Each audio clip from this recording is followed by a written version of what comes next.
안녕하세요. 즐거운 과학 시간입니다. 과학책과 실험 관찰책을 준비해주세요. 오늘 공부를 시작하기 전에 지난 시간에 무엇을 배웠는지 잠깐 복습하겠습니다. 첫 번째 그림은 전구의 무슨 연결인가요? 네, 전구의 직렬 연결이었죠. 전구의 직렬 연결은 전구를 어떻게 연결했었지요? 네, 전구 두 개 이상을 한 줄로 연결했습니다. 두 번째 그림은 전구의 무슨 연결이지요? 네, 전구의 병렬 연결입니다. 전구의 병렬 연결은 전기회로에서 전구 두 개 이상을 어떻게 연결했었나요? 네, 여러 개의 전구를 각각 다른 줄로 나누어 한 개씩 연결하는 방법이지요. 전구의 연결 방법에 따라 전구의 밝기도 달라진다고 했는데요. 잘 이해하고 있는지 문제를 통해 확인해 봅시다. 다음 중 스위치를 닫았을 때 전구의 밝기가 다른 전기회로는 무엇일까요? 먼저 각 전기회로가 직렬 연결인지 병렬 연결인지 구분해 봐야겠죠? 기억은 전구 두 개가 한 줄로 연결되어 있네요. 그러니까 네, 직렬 연결입니다. 니은은 전구 두 개가 서로 다른 줄에 각각 한 개씩 연결되어 있으니까 병렬 연결이네요. 디귿은 그럼 직렬인가요? 병렬인가요? 네, 니은과 마찬가지로 두 개가 서로 다른 줄에 각각 한 개씩 연결되어 있으니까 병렬 연결이네요. 즉, 기억은 전구의 직렬 연결이고 니은과 디귿은 전구의 병렬 연결이니까 답은 바로 기억이겠죠? 기억 전기회로는 니은과 디귿과 비교했을 때 더 밝을까요? 더 어두울까요? 네, 직렬 연결은 병렬 연결보다 더 어둡습니다. 두 번째 문제, 전구 끼우개에서 전구 한 개를 빼내고 스위치를 닫았을 때 나머지 전구에 불이 켜지는 전기회로는 둘 중 무엇일까요?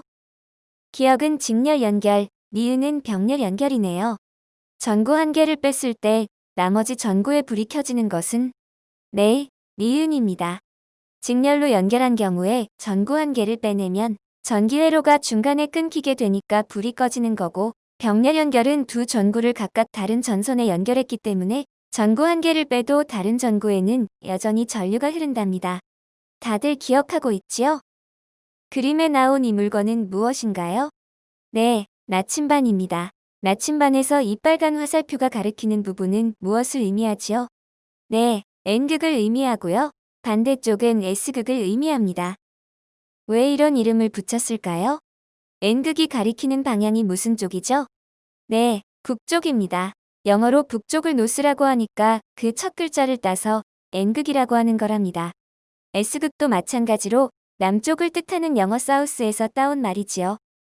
지구도 사실 지구 내부에 지구의 남쪽과 북쪽을 가로지르는 거대한 막대 자석이 있는 것과 같은 성질이 있답니다. 이 지구 내부의 거대한 막대 자석은 북쪽은 S극의 성질을, 남쪽은 N극의 성질을 띠고 있습니다. 이 때문에 나침반의 N극을 끌어당겨서 나침반의 N극이 북쪽을 향하게 되는 거지요. 그럼 이 나침반의 막대 자석을 가까이 가져가면 나침반 바늘은 어떻게 될까요? 나침반 바늘과 막대 자석을 서로 수직이 되도록 놓고 막대 자석의 N극을 이렇게 나침반 가까이 가져다 댔더니 나침반 바늘의 파란색 S극 부분이 막대 자석 쪽으로 움직였지요. 막대 자석을 다시 멀리 떨어뜨리면 나침반 바늘은 처음대로 돌아갑니다. 즉, 나침반 바늘의 빨간색 N극은 북쪽을 향하다가 자석과 만나면 움직입니다. 그럼 이번에는 막대 자석의 S극도 나침반에 가까이 가져다 대볼까요? 막대 자석을 이렇게 가져다 대면 나침반의 빨간색 N극이 막대 자석 쪽으로 움직이고요. 다시 막대 자석을 멀리하면 나침반 바늘은 제자리로 돌아갑니다. 나침반 바늘도 자석으로 되어 있어서 같은 극끼리는 서로 밀고 다른 극끼리는 서로 잡아당깁니다. 이렇게 자석에 반응하는 나침반을 만일 전류가 흐르는 전선 주위에 가져가면 어떻게 될까요? 오늘 공부할 내용입니다. 전류가 흐르는 전선 주위에서 나침반은 어떻게 움직일지를 관찰하고 왜 이런 현상이 나타나는지 알아봅시다. 실험 방법은요. 먼저 전선 스위치를 연결해 전기회로를 만듭니다. 그리고 전기회로의 전선을 나침반 위에 놓고 전선과 나침반 바늘이 나란히 되도록 전선의 위치를 조정합니다. 전기회로를 다 꾸몄으면 전기회로의 스위치를 닫았을 때 나침반 바늘이 어떻게 움직이는지 관찰해 봅시다. 영상을 통해 나침반 바늘이 움직이는 방향을 잘 보고 실험 관찰 9쪽 1번과 2번에 정리해 주세요. 집에 나침반이 있을 경우에는 여러분이 직접 회로를 꾸며 실행할 수 있는 실험이니 직접 해보아도 좋습니다.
영상에서 관찰한 내용 확인해 볼까요?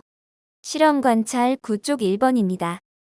전기회로의 전선을 나침반 위에 놓고 전기회로의 스위치를 닫았을 때 나침반 바늘이 어떻게 움직이는지 관찰해 그림으로 잘 나타내었나요?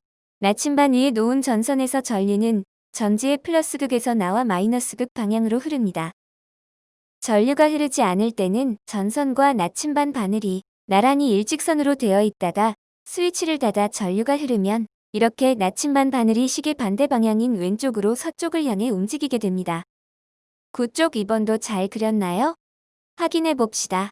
전지의 극을 반대로 연결했을 때 나침반 바늘은 어느 쪽으로 움직였나요? 네, 전지의 극을 반대로 연결했기 때문에 실험 관찰 1번과 달리 전류의 방향이 달라졌지요. 아까는 나침반의 북쪽이 전지의 마이너스 극쪽이었는데 이번에는 나침반의 북쪽이 전지의 플러스 극쪽입니다. 이렇게 전류의 방향이 달라진 경우에 스위치를 닫았더니 나침반의 바늘은 이렇게 시계 방향인 오른쪽으로 동쪽 방향으로 움직였습니다. 그럼 전류가 흐르는 전선을 나침반 주위에 놓았을 때 나침반 바늘은 왜 움직인 걸까요? 오늘 한 실험을 생각해 봅시다. 나침반의 N극이 전지의 플러스 극 쪽을 향하고 있을 때 나침반 바늘은 시계 방향으로 회전하며 오른쪽으로 움직였고요. 나침반의 N극이 전지의 마이너스 극 쪽을 향했을 때는 나침반 바늘이 이렇게 시계 반대 방향으로 회전하면서 왼쪽으로 움직였습니다. 아까 수업 시작할 때 나침반의 막대 자석 가까이 가져다 대었던 거 생각나나요? 나침반의 막대 자석의 S극 쪽을 가까이 가져다 대면 이렇게 서로 다른 극인 N극이 막대 자석 방향으로 움직였다가 막대 자석을 다시 멀리하면 나침반 바늘도 제자리로 돌아가는데요. 즉, 전류가 흐르는 전선을 나침반 주위에 놓았을 때 나침반 바늘이 움직이는 까닭은 전류가 흐르는 전선 주위에 자석의 성질이 나타났기 때문이라고 볼 수 있습니다. 그럼 전류가 흐르는 전선 주위에 나타나는 자석의 성질과 실제 막대 자석의 성질을 비교해 볼까요? 가장 큰 차이는 바로 전류가 흐르는 전선 주위에는 전류가 흐를 때만 자석의 성질이 나타난다는 점입니다. 우리가 실험에서 회로 설치를 한 직후에 나침반에 움직임이 있었나요? 없었지요. 스위치를 닫아 전선에 전류를 흘려보내줄 때 비로소 나침반이 움직이는 것을 확인할 수 있었습니다.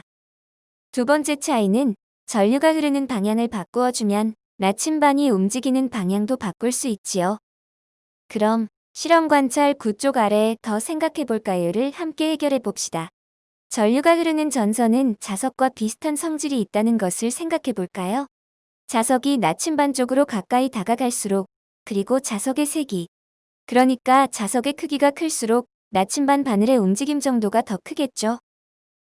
그렇다면 전류가 흐르는 전선 주위에서 나침반 바늘이 더 크게 움직이게 하려면 어떻게 해야 할까요? 먼저 스스로 생각하여 실험 관찰에 써보고 영상을 통해 결과를 확인해 봅시다.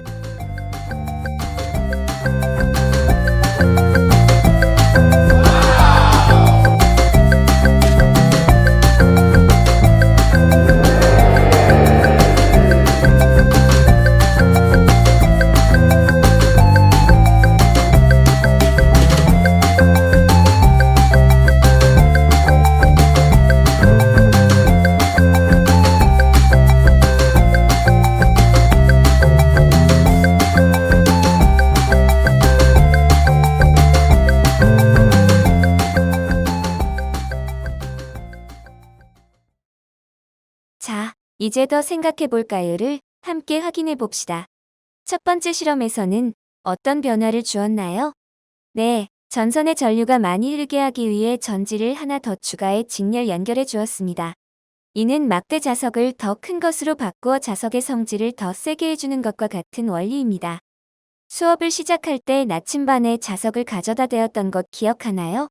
막대 자석이 나침반에 가까이 다가갈수록 나침반 바늘이 더 크게 움직입니다. 같은 원리로 전선을 나침반 바늘과 나란히 하고 나침반 위에 최대한 가까이 놓았을 때 전류가 흐르는 전선 주위에 나침반 바늘의 움직임이 커진 것을 실험을 통해 확인할 수 있었습니다.